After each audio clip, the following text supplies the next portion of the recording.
All right, welcome to Halitics. I'm Hal Ginsberg. So glad to be talking today. It is Thursday, tomorrow being Friday, of course, today being Thursday.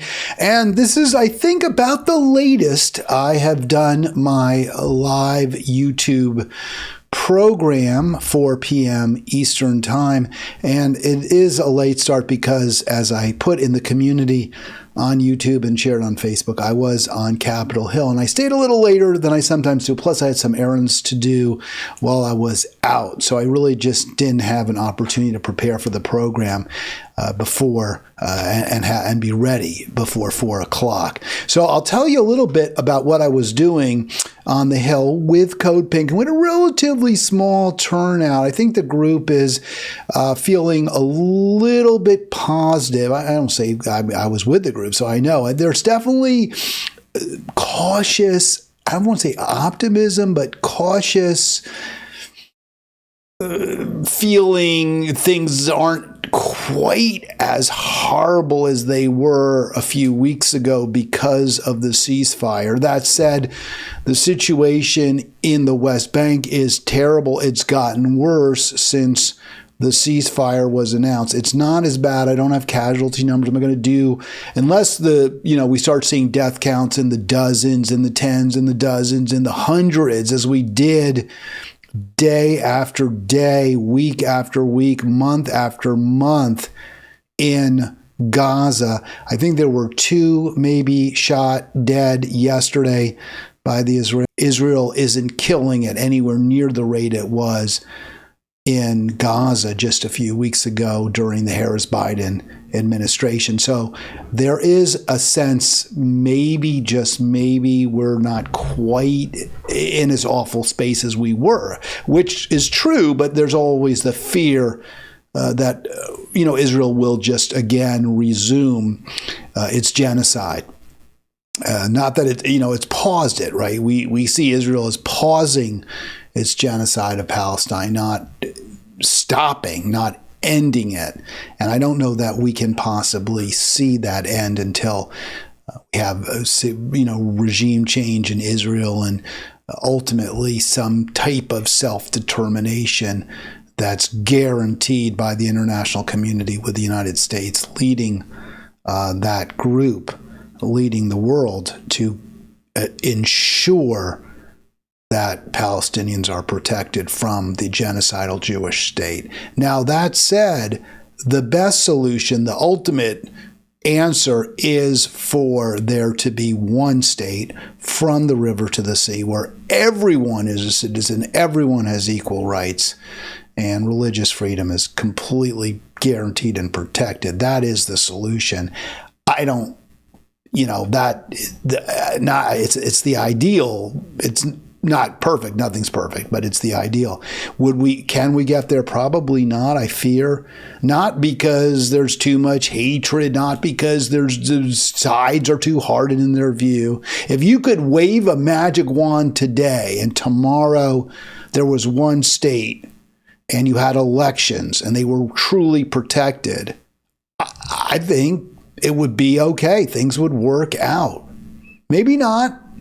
Maybe not. In the wake of the Civil War, we had close to 100 years, if not 100 years of Reconstruction, which were terrible. Well, there was a period of, there was 10 years of, Reconstruction was actually positive, where the Union Army occupied much of the South and protected emancipated enslaved persons, people who had been formerly enslaved. But then Jim Crow took over, and it was 85, 90 years of Jim Crow before we started to see civil rights come in. So it's true. The people with wealth and power don't give it up lightly. But if they were forced to, if there were guarantees, I think in the end, and relatively quickly, you would see a much, much better situation for everybody, pretty much. But I don't see that happening politically. So the possible viable answer is, again, some type of true two-state solution where the Palestinian people are absolutely guaranteed self-determination and their borders their frontiers are protected with guarantees from the United States. I think that would be clearly superior to what we have now, and that would lead to protection for Palestinians. So we're not there. We probably won't get there.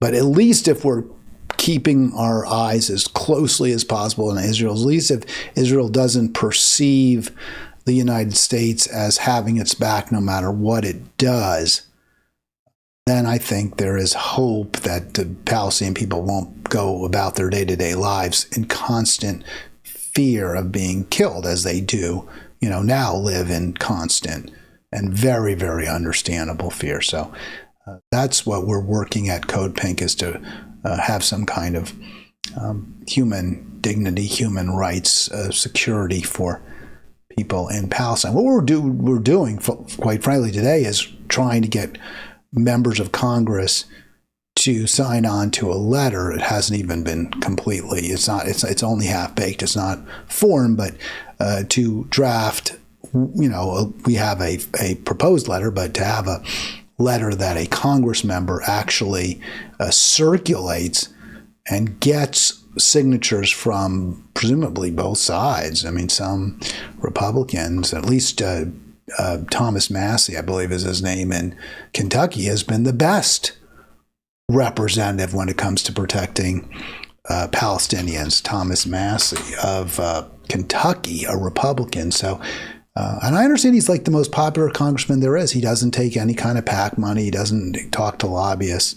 He's very, very popular. He's the rights AOC, except he really is, he really has the courage of his convictions. He really isn't corrupt. So the title of this program today, by the way, Fauxgressives Cape for Corrupt Democrat Party. Maybe that's a little bit unfair, mainly because it puts all the burden in that thumbnail on Democrats, and obviously the Republican Party is irredeemable, just as the Democrats are. I focus on the Democrats because the people who back them, the so-called progressives who support them, I think people who have somewhat similar political sensibilities to me really do want something better than what the Democrats are offering. And they really do want pro-peace, pro-life, pro-economic justice party. I think where there's a disconnect is many people think the Democrat Party either is that now or could be that, and it isn't, and it can't. So we're trying to lead in a different direction.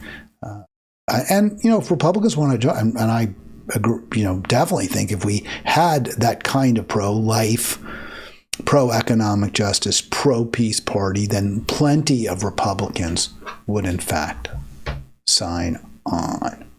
We are going to Congress members and we're saying, hey, sign a letter, agree to join in a letter to Trump telling Israel, we want Trump to tell Israel, to tell Bibi, you've got to let independent journalists into Gaza. We know you've done incredible damage. Trump himself said it. He said it looks like a construction zone there. It's just a complete mess. That's what Trump said. We want independent media. We want Al Jazeera. We want the New York Times. Not that they're all that great, but the more journalists are there chasing stories, the more photographers, the more reporters, the more likely that we'll get a pretty accurate picture of just how much destruction, how much carnage Israel wrought.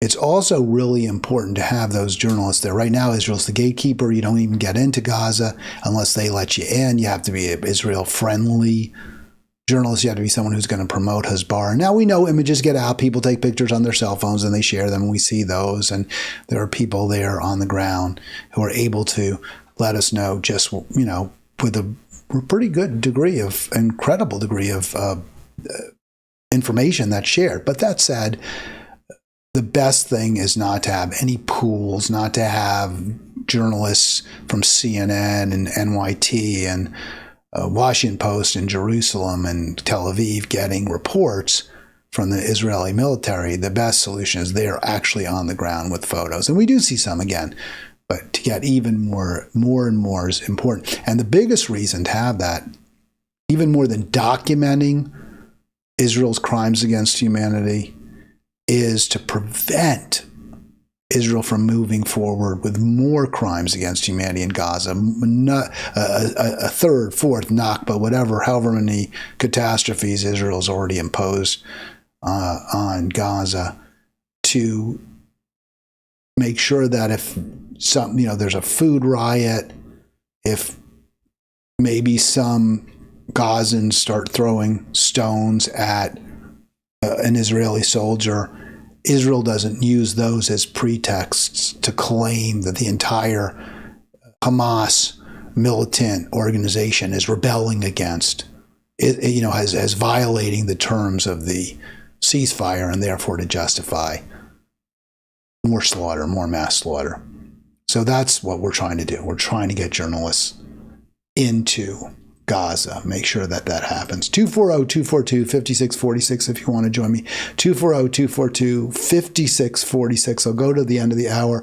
I am now doing what I should have done earlier, which is testing my ringer just to see if it works. And again, I can see the levels bouncing, so you could hear me if you call, and I could hear you if you call. But the problem I might have is I might not know you're calling because the ringer doesn't ring. And if I don't hear that little ring, very low, so you shouldn't hear it, but I've got to hear it or I won't know you're calling, and there's no flasher. All right, let's go to the West Bank real quick, just so you can kind of get a feel for how Israel is persecuting, oppressing, hurting human beings who just want to go about their lives with some degree of peace and security. So we'll go there now. Israel pivoting, of course, from its genocide in Gaza to a cruel, but perhaps not completely genocidal occupation in the West Bank. After the Israeli army broadcast an evacuation order through loudspeakers on drones and military vehicles, their raid on Jenin refugee camp looks set to intensify. Their targets, militants of Hamas and Islamic Jihad. But this man was shot dead on Tuesday, allegedly by Israeli soldiers, with this child, his 10-year-old son, in the car. Elsewhere in the occupied West Bank, restrictions on movement are becoming increasingly draconian as checkpoints on major roads multiply. Israeli soldiers searching cars and car boots one by one, like on Route 465 near Ramallah. We've been waiting for 3.5 hours, standing in the same place, moving slowly. Every hour we move about 2 or 3 meters, no more. Every day we go to work and come back, and it's like Israel is sending us a message. You're trapped in your town and you can't go anywhere. Near Hebron, a woman died after her ambulance was delayed at a checkpoint. The Israeli army obstructed the ambulance at the checkpoint. The doctor said in the report that if she had arrived early at the hospital, she would still be alive now. She died because of Israeli army restrictions at checkpoints. The operation began on Tuesday, just 2 days after the start of a ceasefire in the Gaza Strip. Its stated aim is to eradicate terrorism in the city of Jenin, and it comes both amid a flare-up of Israeli settler violence in the West Bank and as Prime Minister Netanyahu grapples with a cabinet divided over the recent ceasefire deal. It's quite extraordinary. They're divided over the recent ceasefire deal, not divided over whether we should be in the West Bank, not divided over whether we should pull back and treat the Palestinians as human beings, but rather divided as whether we should just continue sort of low-level persecution, oppression, taking away their dignity, making them wait in long queues and lines, patting everybody down, or whether we should just go back and start killing them willy-nilly. That's basically the Israeli attitude. The Israeli attitude right now is either sort of a low-level, ongoing persecution and oppression of the Palestinian people, or just outright genocide. That's the divide in Israel. That divide is allowed to persist because the U.S. government funds the Israeli military, provides weapons of mass destruction, an endless supply of bombs, of missiles, of guns. If we did not do that, Israel would have to come up with a better, humane, or at least somewhat humane way to address the humanitarian catastrophe that it's created. And that's now on Trump, right? Trump's the president. That's on Trump. He has got to figure out a way to stop giving Israel carte blanche. Will he do that? Probably not. He said he wouldn't. So I guess we can't expect anything different than what we've seen.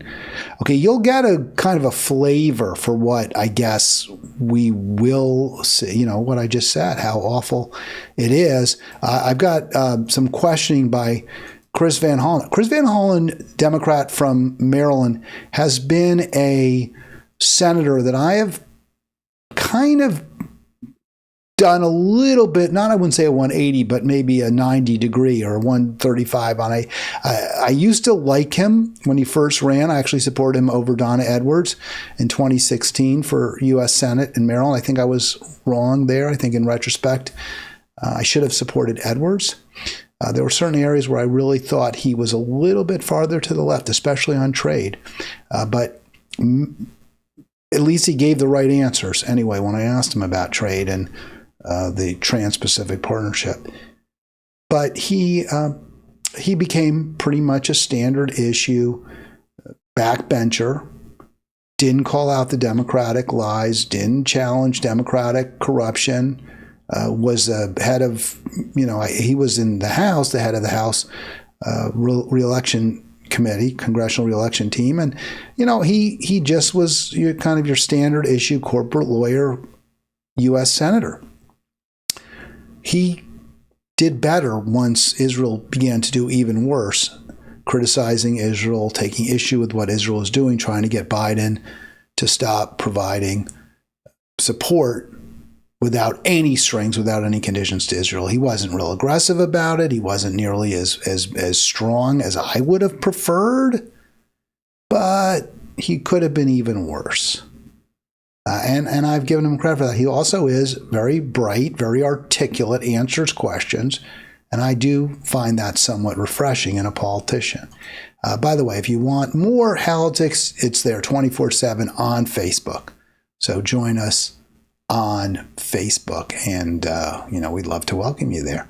All right, again, 24, if you want to ask me a question, 240-242-5646. Van Hollen kind of is the outlier. He's about as good as a Democrat's going to be in the U.S. Senate, excepting Bernie, who is technically an independent. And even Van Hollen leaves a lot to be desired, as this clip of him questioning Trump's horrendous choice to be the UN ambassador, Elise Stefanik. So here we go, Van Hollen versus Stefanik. That was not the direct question that we discussed. I said the Palestinian people... that Palestinians have the right of self-determination? So he just asked her straight out, do you believe Palestinians have the right to self-determination? Which I think is a good question. I mean, I think it's the answer should, of course, be yes. Doesn't everyone... That's an international human right. The right to have say over who your leaders are, to how to determine your future. That is a tough question for the Trump Zionist appointees or nominees, because they reject the idea that there's even a Palestinian people, which is obviously just flying in the face of reality. It's just a way to avoid dealing with them as human beings. People deserve so much better than the failures that they've had. We agree on that. Doesn't it? Don't you hate those kind of dodges? Oh, they deserve so much better than what they've gotten. He said, do they deserve self-determination? And all the blame she puts on Hamas, as though it was Hamas that blew up every single building virtually in Gaza. It's just so disgusting. Simple question. And I believe we need I take it peace in the region. Of course, they deserve human rights. So he said self-determination, meaning should they have a right to vote for their leaders? Should they have a right to determine who is going to control the region that they live in? And she's, they should have human rights, which is such a hollow, empty load of crap, since the Israeli government has just, for 75 years, denied them human rights. But, if I were Van Hollen, I would follow up. I'd say, okay, you say human rights. Could you tell me what you would include? You tell me, what do you call a human right?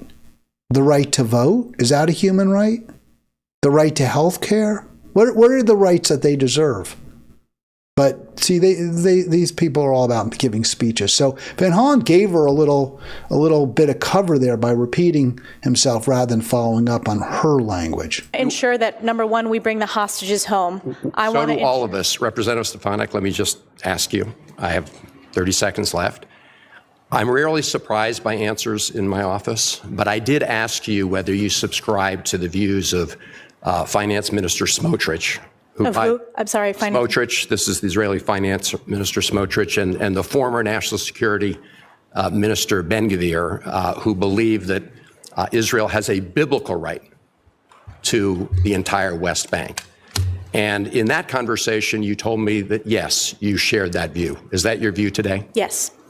So that's how terrifying the Trump nominee for the U.S.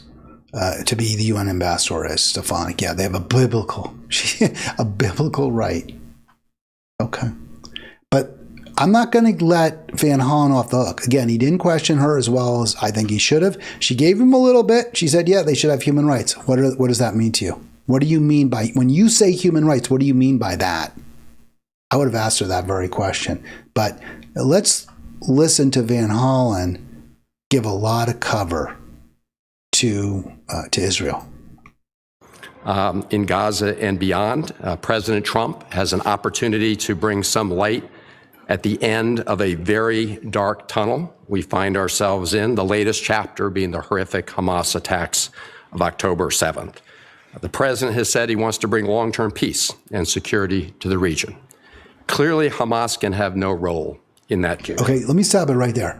So the first thing he says is clearly Hamas can have no role, which is ridiculous. Hamas is the leader in Palestine. Have elections. Let's see. If you said you believe in self-determination, right, Senator Van Hollen?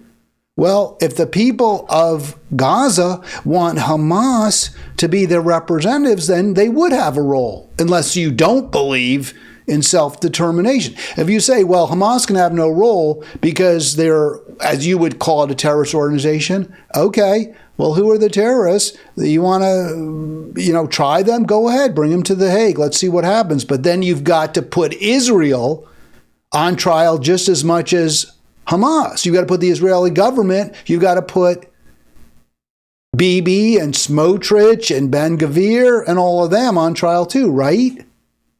Would seem clear. But he leads with and only says clearly Hamas can have no role. Now, maybe he's trying to placate her, I get all that. But it's such a massive misreading, false diagnosis of what ails Palestine. The problem in Palestine is Israel. The problem in Palestine isn't Hamas. But that you wouldn't know from what the Democrat, one of the better Democrats, as Democrats go, one of the better senators, as senators go. But long-term peace must include security, self-determination, and dignity for Israelis and Palestinians alike. Well, first of all, Israelis have all that, right? They have self-determination. They have dignity. They have their own country. So I don't know why he's including Israel in that description. I guess that's something maybe Trump said. I don't know. But it's not Israel that is lacking in any of those crucial aspects of the human condition, critically important aspects of a decent human life. It's only Gaza, it's only Palestine, and that's because of Israel, not because of Hamas. Even Chris Van Hollen won't say that, refuses to go there. I don't know whether he believes it, I don't know what he believes. But I know what he says, and what he says is unacceptable. When we talked in my office, you agreed that we should stand up and protect universal human rights and self-determination for all people, including both Israelis and Palestinians. And I'd just like to hear you today say that that's your view. To put that view in the context of the day after question, I think President Trump is uniquely positioned at this very challenging moment to bring peace to the region, to eradicate terrorists of Hamas and Hezbollah, to protect Israel's national security. If you look at the failures... The only concern she expresses is for Israel. There's no worries. Israel has to be protected from the people that it's been killing, from the people that it's been massacring. That's the only concern that Stefanik. This is Trump's handpicked UN ambassador. It's horrific. This is what our country is down to. This is who we are as a country. And as I remember Rachel Maddow saying, this is what we voted for. Correct. And if we had voted for Harris-Biden, we would be in the same place. We would have an administration that demonstrated repeatedly zero concern for Palestinian lives.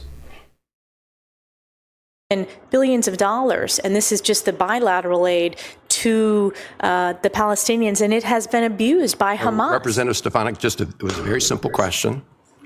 I just asking you if you agree. You have to laugh to keep from crying. She's complaining about aid that Hamas is somehow taking advantage of. You mean the aid that Israel doesn't let in, that keeps waiting at the border for weeks in trucks? You mean aid that Israel lets thugs go in and steal? You mean aid that Israel, has made essential because they deny everything else to Palestine? That's the aid that she's worried about Hamas taking advantage of? By the way, what about the aid that we provide to Israel, that it uses to shoot children in the chest and the head, that it uses to bomb schools and hospitals? Why doesn't Elise Stefanik have that concern? And frankly, why didn't Kamala Harris? Frankly, why didn't Joe Biden? Frankly, why didn't they push for peace? Because if your concern is, well, look at how bad Stefanik is, she seems even more monstrous than Harris. Okay, well, Harris had a chance to win that election if she had come out strongly in support of peace against the Israeli occupation. She had a chance to get elected if she'd come out against endless war with Russia. She had a chance to win that election if she'd come out in favor of real, ongoing government commitment to poor, struggling, and working people. But she didn't do any of that. So that's why we have Trump. That's why we have Stefanik. That in order to achieve long-term peace and stability in the Middle East, that we have to secure the human rights and rights of self-determination for both Israelis and Palestinians. That's a yes or no? I support human rights for all, and I think it's a disgrace that Hamas and Hezbollah have stripped human rights of the Palestinian people, and we need to ensure that we are standing up for human rights, and Israel is standing up for human rights. It is a beacon of human rights in the region. So she's saying Israel is standing up for human rights. She's saying we have to be a beacon, and Israel has to be a beacon, and it is. That's what she just said. It's hard to imagine a crueler or more inhumane country than the one she just, Elise Stefanik, Trump's pick for UN ambassador, just championed. There's really very, very few worse countries in the world. Maybe we're one of them.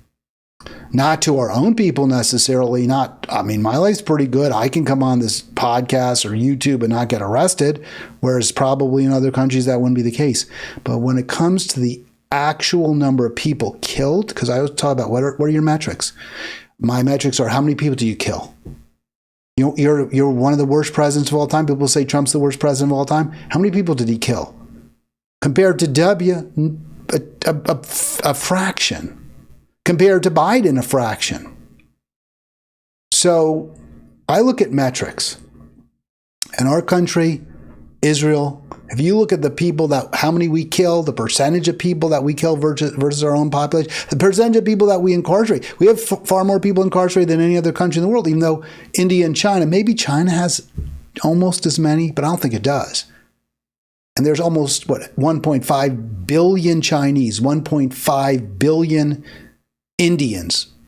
And those countries don't incarcerate as many people as we do. So if you look at the actual metrics, we're among the worst. Israel's among the very worst countries in the world. It is a beacon of human rights in the region. We agree with that. I asked you in my office also. So he agrees. He says, oh yeah, Israel's a beacon of human rights. Now maybe he wasn't listening, but he should have been listening. And he ran cover. He gave her cover. He didn't touch her.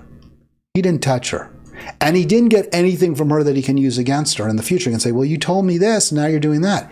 If he had said to her, okay, we agree, Palestinians deserve human rights. What could you tell me you mean by that? When you say Palestinians deserve human rights, could you enumerate a few? Freedom of speech? Do you believe in that? Because she doesn't believe that students should be allowed to go on college campuses and criticize Israel. So I would say, do you believe they have freedom? Do they have freedom of religion? Should they be allowed to go to mosque? How about medical care? That's how you sort of get at these people. I'm not like you're really going to. All right, 240-242-5646, but at least you get them on the record. At least you can use something against them. All right. If you're a regular watcher of Halitics, then you know I'm not a big fan of this woman, and you know I'm not a big fan of Kyle Kulinski. And I've referred to them both as Fauxgressives. And in this video clips, I have several from Kulinski's program. We'll see the salute, whether it was a Nazi salute or not, somewhat in question. Not for Kulinski, not for AOC. They're totally confident that Musk was dog whistling to the right with his Nazi Heil Hitler sign there. But it's possible. I'm not ruling it out, but I'm not ruling it, guaranteeing that was what happened. Here is Kulinski just basically slobbering all over AOL. And let me see if I can give you, because the title of this program kind of tells you again. And I want to just say before we play all of it, Kulinski does give her a little shade, which she absolutely deserves, and I was somewhat surprised. But you can see the title, AOC lights up the lying frauds of the ADL by Kyle Kulinski. Obviously, he's a big fan. He's a big fan. So here we go. Speaks for itself. I think anybody with a functioning brain would tell you the truth here, which is, yes, it was a Nazi salute, and yes, he did it to try to sort of like spark controversy. And I think in his mind, he wanted to leave himself a little more plausible deniability and wiggle room, but he sort of messed up and made it too clear, right? He made it too clear, right? Okay, so in step the ADL. So the ADL comes in from the top rope. This is the Anti-Defamation League. They're supposed to be the ones who protect Jews from discrimination, etc. I'm sure all you guys are familiar with this group. They say, this is a delicate moment. It's a new day, and yet so many are on edge. Our politics are inflamed, and social media only adds to the anxiety. It seems that Elon Musk made an awkward gesture in a moment of enthusiasm, not a Nazi salute. But again, we appreciate that people are on edge. In this moment, all sides should give one another a bit of grace, perhaps even the benefit of the doubt. Yeah, because that's what Trump and MAGA are known for, right? Giving people the benefit of the doubt if they disagree with them. All right, so he's just totally going after Musk, and it's because it's purely partisan, right? Kulinski, because of a symbol, because allegedly Musk made a Nazi salute. When it came to actually supporting genocide during the Democratic National Convention, Klinsky was nowhere to be found. He was a huge supporter of Kamala. You have to vote for her. And what's so ironic is he even told you, I played it yesterday, that he was glad that if there was a reason for Harris to lose, he was glad, he was hopeful that it was because of her support for genocide. And yet he cannot let go of the argument that she should be the president, that Republicans are bad.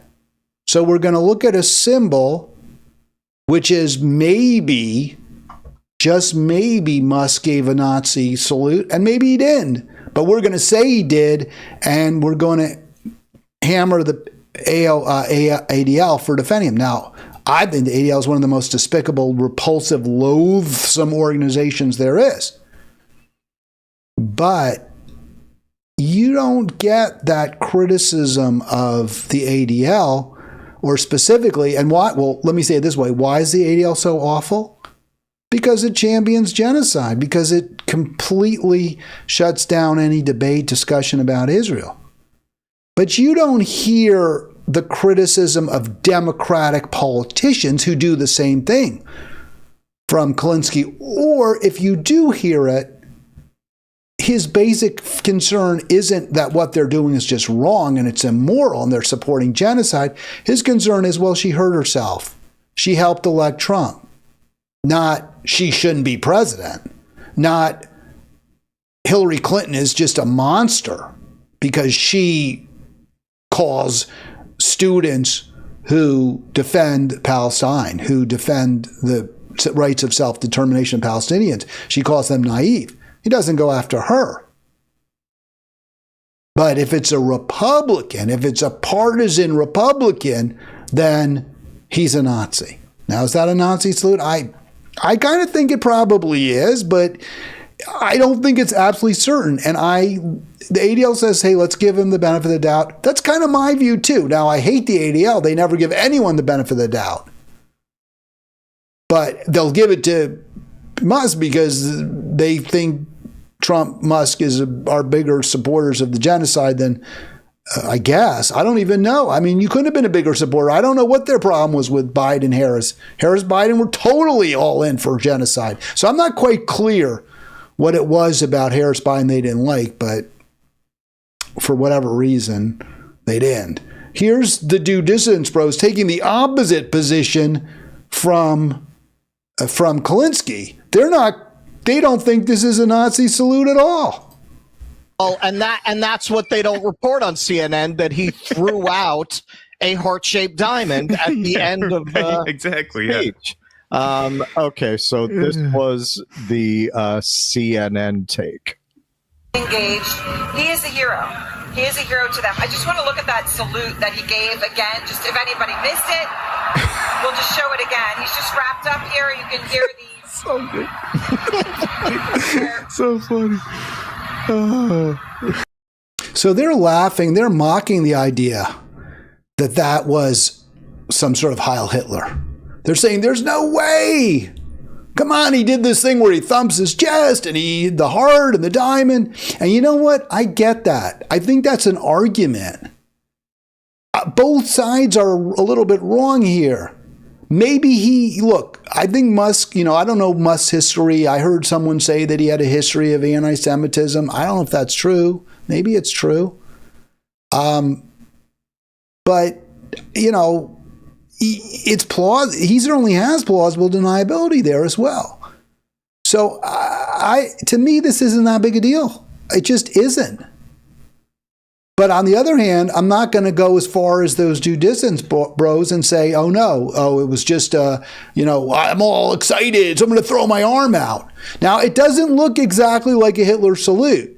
If you look at the way he did it, he kind of threw his arm out straight to the right. And he doesn't have his palm totally, as an extension of his arm, which is how, when you would see Hitler standing there like at the Olympic Games or whatever, he would have his hand straight out in front of him. So Kulinski says, well, he made it too close to the real thing to give himself plausible deniability. I disagree. It's not that certain he was making a Nazi salute.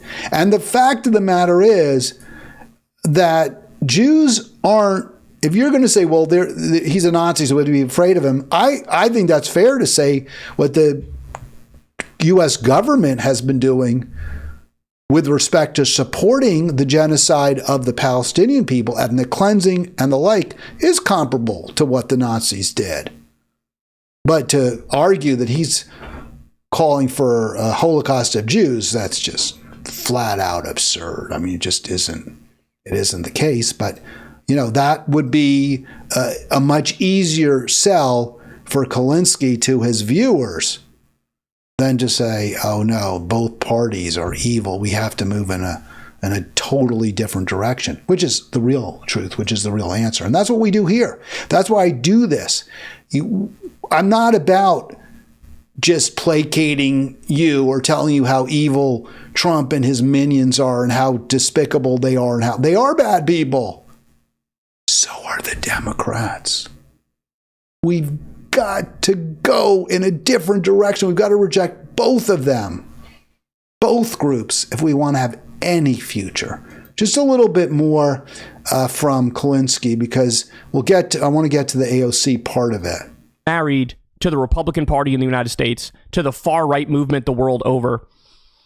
And you are more than happy to find common cause with far-right anti-Semites as long as they're also Zionists and they like the Israeli ethno-state and they want to copy the Israeli ethno-state.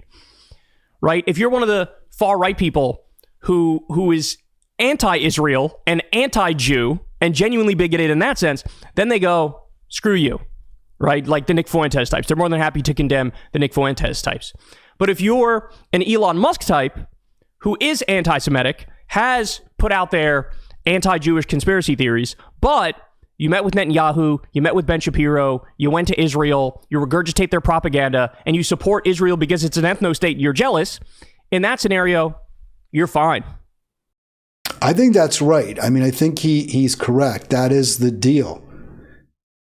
ADL is a Zionist mouthpiece. That's all it is. It's just there to support Israel and Zionists. And as long as you're pro-Israel, they don't care. That's exactly right. And if you're critical of Israel, whether you're progressive, whether you're on the right, it doesn't matter either. They're against you. All right, let's see if we can get the little clip where he praises AOC. I hope I have it in here. Maybe I don't. I thought it was the second clip, but maybe I'm wrong. Let's see if he gives AOC her due, because this really came to my attention because of what I thought was totally undue praise of AOC. Let's see if we get that. Who this group is the next time they try to pull some bullshit, AOC, because there are times in the So this is where he actually calls her out a little bit. And I want to be completely fair to Kulinski, because he does acknowledge her record in the past of placating the ADL. He does acknowledge her record in the past of going along with ADL talking points. And that is, of course, very, very problematic. But let me see if I can get for you the segment that I was really curious about, where he does play, he shows her tweet. So I think this is that's where he goes after the ADL. So this is, I believe, the segment I want. Example of it. So now let me show you. AOC comes in from the top rope. You ready? Just to be clear, you are defending a Hail Hitler salute that was performed and repeated for emphasis and clarity. People can officially stop listening to you as any sort of reputable source on information now. You work for them. Thank you for making that crystal clear to all. In other words, let's stop playing around here. The ADL is married to the Republican Party in the United States, to the far-right movement the world over. All right, so I'll stop it there. So there he's praising her clip where she says, yeah, we all saw it. It was a Heil Hitler salute, and you're trying to deny it. And maybe it was. I'm not sure about that. I agree that if it had been a leftist, if it had been a progressive, someone of that nature, did anything, if you wear a keffiyeh, they say you're a Nazi. You hate the Jews, right? If you call for Palestinian solidarity, you're an anti-Semite, according to the ADL. But Musk can kind of maybe do a Heil Hitler and nobody blinks. So I agree. Clearly, ADL is a hypocritical organization. But so is AOC. She goes about slamming ADL there because it's easy for her. She's a hyper-partisan. ADL there is defending a Republican, someone that she's bound and determined to try to destroy because she hates Republicans. But in the past, she's gone along with the ADL talking points, and that's really what Klinsky got to where he said, hey, she didn't defend Cori Bush. She didn't campaign for Cori Bush, who lost to Wes Bell, an ADL-backed candidate. She didn't defend Ilhan Omar when she was attacked by the ADL. So she's a phony. She's a hypocrite. She'll use the ADL as a stalking horse for the right. But when the ADL goes out, when the ADL, I won't say go after Democrats, she might criticize them, but only to a point. Only to a point. Because she wants to placate them. She wants to have both sides.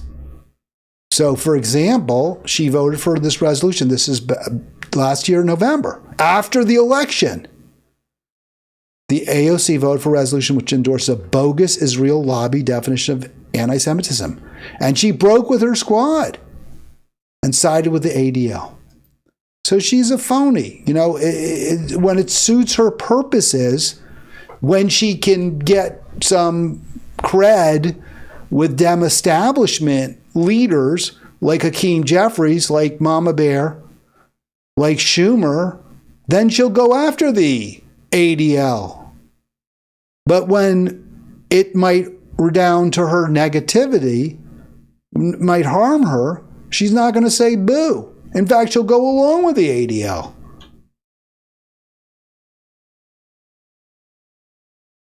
She's a Fauxgressive. She's not on our side. And this is a problem.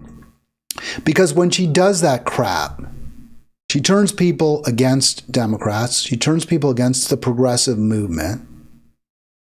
And she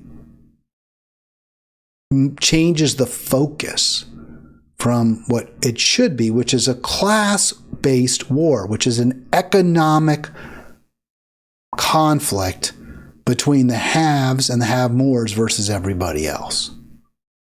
But when she makes it about Elon Musk and was it a Nazi salute or wasn't it, then she is creating intra-class division between Trump's working class base and progressives who are working class. That's the wrong way to go. Her message should be, hey, what Trump is doing is exactly what you didn't like the Democrats doing. He's putting Israel first. He's promoting the interests of this undemocratic, genocidal regime ahead of the American people. And you didn't vote for that, and you shouldn't have voted for that, and we have to do better next time. That's the right argument. But she doesn't. She won't make it. And why won't she? Because that argument wouldn't be popular among Democratic leadership. She might not take money. She claims she doesn't. She might not take money. Maybe she doesn't need to. From lobbyists, from corporations, from billionaires. Maybe she doesn't take money from them. But she knows that many of her colleagues do. And if she started bashing them and started saying they're wagging the dog, they're wagging us, they're wagging the Republicans, we need to move in a different direction, then she would earn their ire. She doesn't want to do that. She wants to be a woman in good standing, a member in good standing with the Democratic Party. And that is an incredible betrayal of the progressive movement. So is this AOC's moment, according to the Washington Post, January 9? They point out that she promised when she was running for House Oversight Committee chair, ranking Democrat, she promised to be a team player. I'm a team player. We're Team Democrat. We're not Team Working People. We're not Team America. We're not Team Peace. We're not Team Healthcare. We're Team Democrat. That's not progressive. That's not on our side. She's a Fauxgressive. And Klinsky is as well for failing to point this out over and over and over again. Just one more clip on Klinsky, and then I want to get to another Democrat who also disappoints significantly, and one you might not think I would be on my list of disappointments, but this is a great image. So I was listening to this video as I was driving downtown for my lobbying for Palestine. And this is a great picture there that she used of AOC with Mama Bear. And this is from Generational Change Jen Perlman. She's a progressive in Florida who repeatedly has challenged one of the worst Democrats, Debbie Wasserman Schultz. She always hoped for AOC support. She never got it. Let's listen to just a little bit of what Jen Perlman has to say about AOC. I don't abide by that.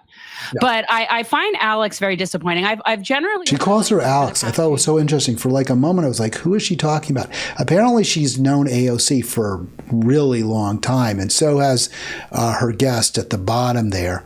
And they call her Alex, so maybe that's what she was known as before she was called AOC. Or at least some people call her that. I've never heard that. So it took me a little bit of time to figure out that she was talking about AOC. I was like, wait, hey, who's Alex? Oh, yeah, Alexandria. Okay. So here's Jen Perlman on AOC. No. But I find Alex very disappointing. I've generally feel like over the past few years, I've always given her the benefit of the doubt on so many things. And I've always sort of like pulled punches because, one, I'm old enough to be her mother. And I feel like, you know, she had such potential to be like, I mean, I thought she could have been the Mockingjay. And instead, I hate to say it, but you know what has happened. So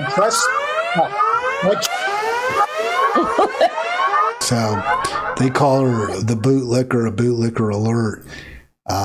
Maybe that's a little unfair. You know, just like the due distance bros, I thought went a little too far, insisting that there's no way Musk was giving a Heil Hitler sign. So is she really a bootlicker? That's a little stronger than I might say for AOC. I think she's a huge disappointment. I think she's betrayed her constituents. She's betrayed the values she ran for. I'm not quite sure I'd call her a bootlicker. But I was really intrigued by that piece because that segment, because what Jen Perlman said is what I think a lot of us felt. When she said she could be the Mockingjay. And I had to play that 3 times because I didn't even know what she said and I didn't know what Mockingjay meant. I looked at the closed caption to make sure I heard it right. So if maybe you know better than I do from the Hunger Games with, I guess, Katniss, I don't know, Jennifer Lawrence, right? So the Mockingjay is someone who kind of messes up, throws off the establishment, who kind of sets off a rebellion. A revolt. That's what the Mockingjay does. That's what Jen Perlman was hoping AOC would be. And I think a lot of us were. I was. And what a disappointment. All right, just a few more minutes. 240-242-5646. I wanted to get to that discussion about how many genders there are, how many sexes there are.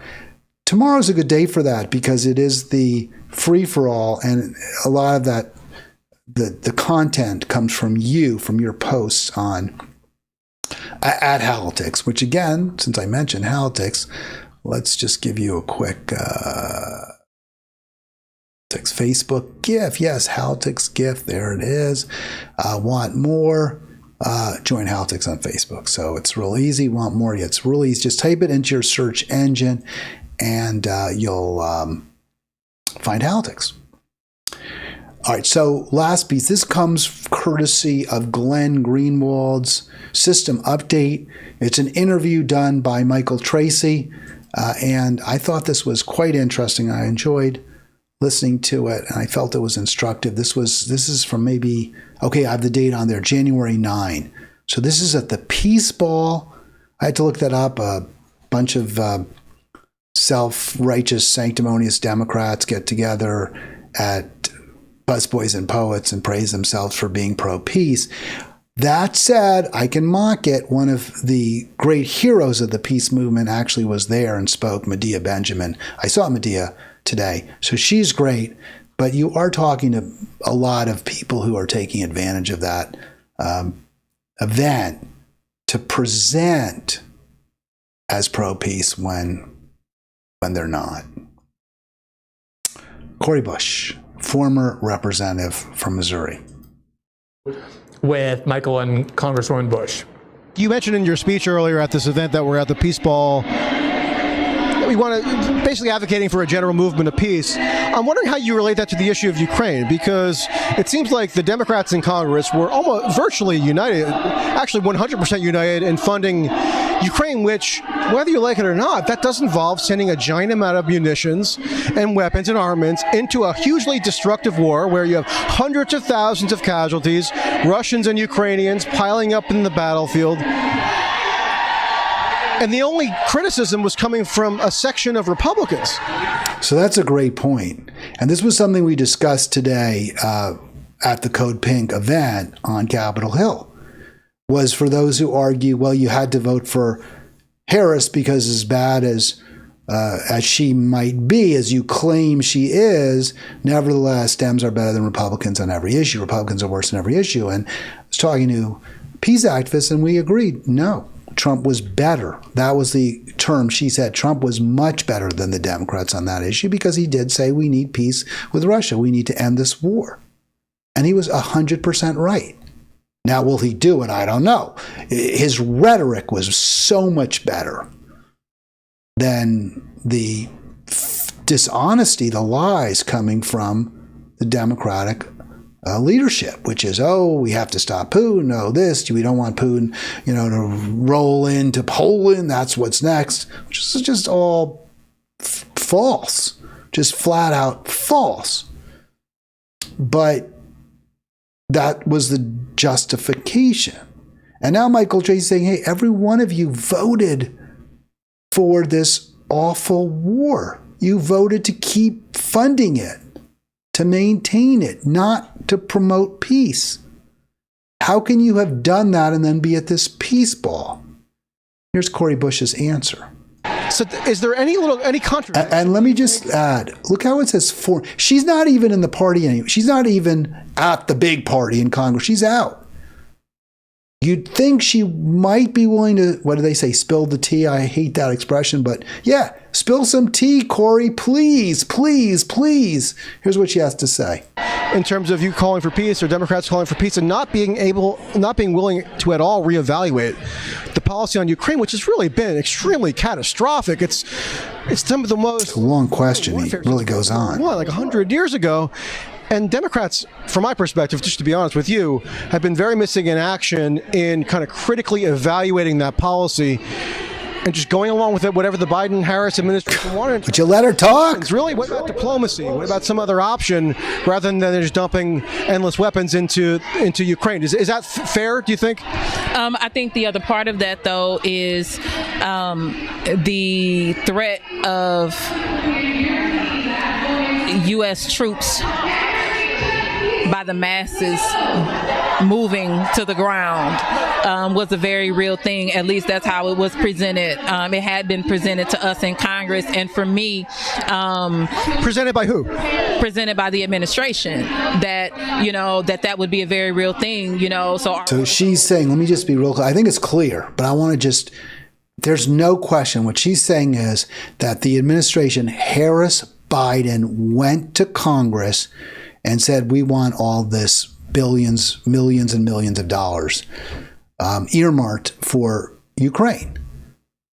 So we can buy guns and mines, landmines, and, missiles, airplanes. We want all of that earmarked for Ukraine. And Bush is saying if there were any questions, what they said is, hey, and if you don't agree with this, there might be a hot war. We might have to send American troops into Ukraine to defend it.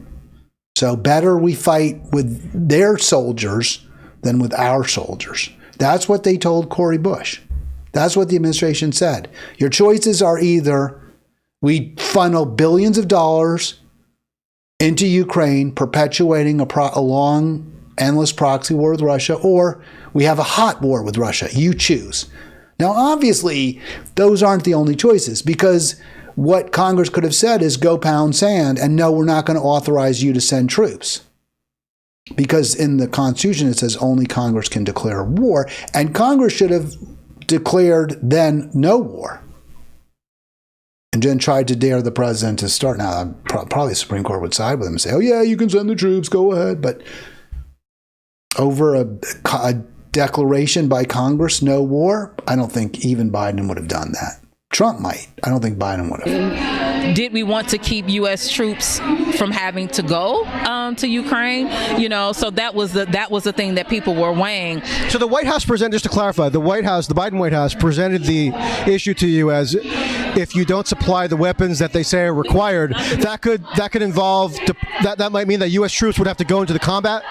If we don't, not saying that if we don't supply the weapons, it was if you all don't support these bills, then that could be the outcome. So, of course, I don't know if she understands the question. I don't know why she doesn't get the bills themselves were the authorization of funds to be used to support the war by buying those weapons. She's saying, well, it wasn't about munitions. It was about supporting the bills. The bills were about munitions. So I don't really understand how she's hair splitting, and neither does Michael Tracy. But ultimately, what Cory Bush says is Congress was told either we spend the money and send weapons to Ukraine, or the administration is going to send troops, American troops. She doesn't want to quite say that. When he puts her on the spot, she doesn't want to criticize her own party. She's still protecting them. She's still trying to protect them. But she also wants to protect herself because she knows it was wrong to have voted for the war, for the supplies, the weapons. So she's trying to have it both ways. It's very disappointing. Even you would hope someone like a Cory Bush would be able to really come out and just condemn the Democrats. But she can't do it. She won't do it. And so for many, and I can't speak for everyone, but the question, when I look at my own district, and I think about those who often are the ones who end up with the least amount of help, the least amount of services, often don't have what they need when they return back. I wanted to support my community in that. So that's what that was about, making sure that we weren't sending the black and brown bodies to go and do this bidding, and then using the money and the resources to go and do that. I can't speak for everyone, but I know that was what some people. All right, so I'll stop it. So she seems more concerned. She says she's more concerned about black and brown bodies than, I guess, white and Asian bodies. I don't know.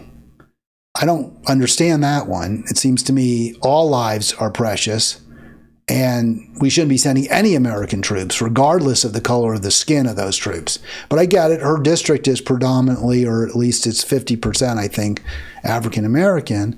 So I get that her first priority is her constituents. But that said, her constituents are needy. Her constituents are deprived. And the billions that she voted to send, to pay weapons manufacturers to send their weapons, the ones they made or that they contracted for, to send those weapons to Ukraine, that money should have been better spent, could have been spent on alleviating the plight of her constituents. So her vote actually hurt her constituents. And she would say, well, I didn't want them to have to go overseas. But we have an all-volunteer army, and people who volunteer do so because they recognize often that as bad as it may be to fight in the army, it's not as bad as living, a hand-to-mouth existence like so many do, many homeless in this country, many barely surviving in this country.